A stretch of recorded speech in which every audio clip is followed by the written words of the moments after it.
తెలంగాణలో సంచలనం సృష్టించిన షాబాద్ 6 హత్యల ఘటనలో అన్ని వేళ్లు షాబాద్ పోలీసుల వైపే చూపిస్తున్నాయి. ఎందుకంటే మే 16వ తేదీన బాధితులు ఫిర్యాదు చేశాడు. ఈ రాజ్ కుమార్ బారి నుండి మమ్మల్ని కాపాడండి, మమ్మల్ని చంపేస్తామంటున్నారు అని చెప్పి కూడా కుటుంబ సభ్యులు అనేక సార్లు పోలీసులు చెప్పారు, ఫిర్యాదు చేశారు. కానీ ఇక్కడ పోలీసులు అంత సీరియస్గా ఈ ఘటన తీసుకున్నట్టుగా కనిపించట్లేదు. ఫిర్యాదు చేసిన తర్వాత 2 రోజులకే రాజ్ కుమార్ బయట తిరుగుతున్నట్టుగా బంధువులు ఆరోపిస్తున్నారు. ఫోక్సో కేసు కింద ఫిర్యాదు చేస్తే కేసు నమోదు అయితే 2 రోజుల్లో బెయిల్ ఎలా ఇస్తారు?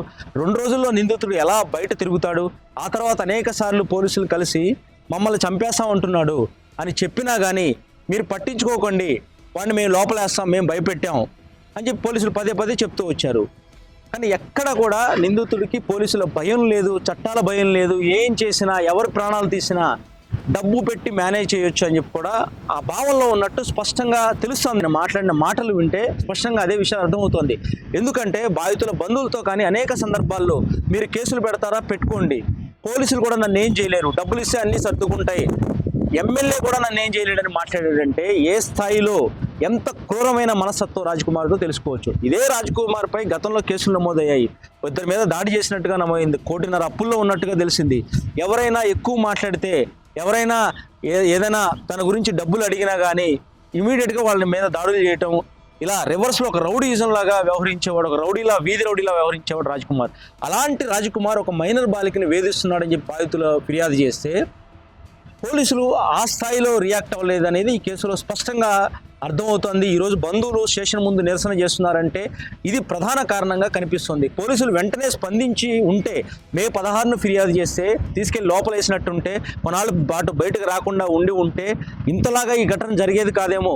కానీ పోలీసులు అలా కాకుండా ఫిర్యాదు చేసిన తర్వాత వెంటనే బెయిల్ పైన బయటకు రావడం, బయటకు వచ్చిన తర్వాత పదే పదే వీళ్ళని హెచ్చరించడం, మిమ్మల్ని చంపేస్తానని చెప్పి చెప్పడం, తాజాగా ఏకంగా 6గురి ప్రాణాలు అత్యంత క్రూరంగా తీయడం అనేది ఈరోజు తీవ్ర వివాదంగా మారింది.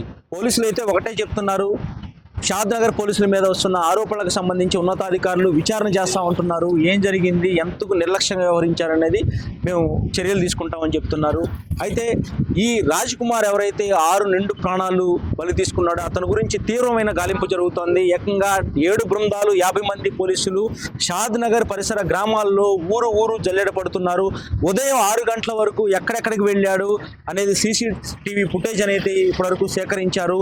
మొబైల్ ఎక్కడి వరకు వాడాడు, ఏ లొకేషన్ అనేది ట్రేస్ అవుట్ చేశారు. కానీ ఉదయం 6 తర్వాత ఇతని జాడ మిస్ అయినట్టుంది. అక్కడి నుంచి ఎక్కడికి వెళ్ళాడు, నేను చనిపోతున్నాను అని చెప్పినట్టే, తల్లిదండ్రులకి ఫోన్ చేసి చెప్పినట్టే నిజంగా ప్రాణాలు తీసుకున్నాడా ఈ రాజ్ కుమార్, లేదంటే పోలీసులకు దొరకకుండా మరే ప్రాంతంలో తలదాచుకున్నాడు అనేది కూడా గాలిస్తున్నారు. మొత్తానికైతే ఈరోజు ఈ స్థాయిలో తన బాధితుల కుటుంబం ఎవరైతే ఉన్నారో, అంటే మైనర్ బాలిక కుటుంబ సభ్యుల్ని పైన దాడి చేశాడు, వాళ్ళని చంపాడంటే అది ఓకే, కక్ష పెట్టుకున్నాడు అనుకోవచ్చు.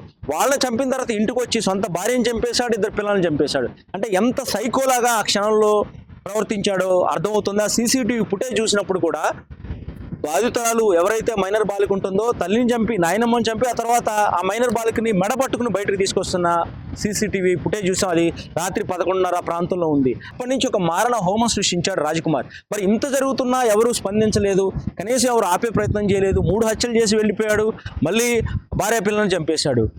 కానీ ఇలా ఈ ఘటన చూసినప్పుడు ఓవరాల్గా ఒకటి, రాజ్ కుమార్ అయితే ఒక సైకోలాగా ఎంతమంది ప్రాణాలు తీశాడు. ఇది జరగకుండా ఉండేందుకు ముందుగా తగిన సమయంలో స్పందించినట్టయితే పోలీసులు ఇంత దారుణాలు జరిగేవి కాదు, ఇన్ని ప్రాణాలు పోయేవి కాదు అనేది ప్రధాన విమర్శ వినిపిస్తుంది. చూద్దాం, నిజంగా షాద్ నగర్ పోలీసుల నిర్లక్ష్యంపై ఉన్నతాధికారులు విచారణ చేపట్టి కేవలం రాజ్ కుమార్ని అదుపులోకి తీసుకోవడం, చర్యలు తీసుకోవడమే కాకుండా ఈ కేసులో వీరి ప్రాణాలు పోవడానికి పోలీసులు కూడా ఏదైతే పరోక్షంగా కారణం కాబట్టి వాళ్ళ మీద ఎలాంటి చర్యలు తీసుకుంటారనేది చూడాలి. శేషు యూపీ దేశం, హైదరాబాద్.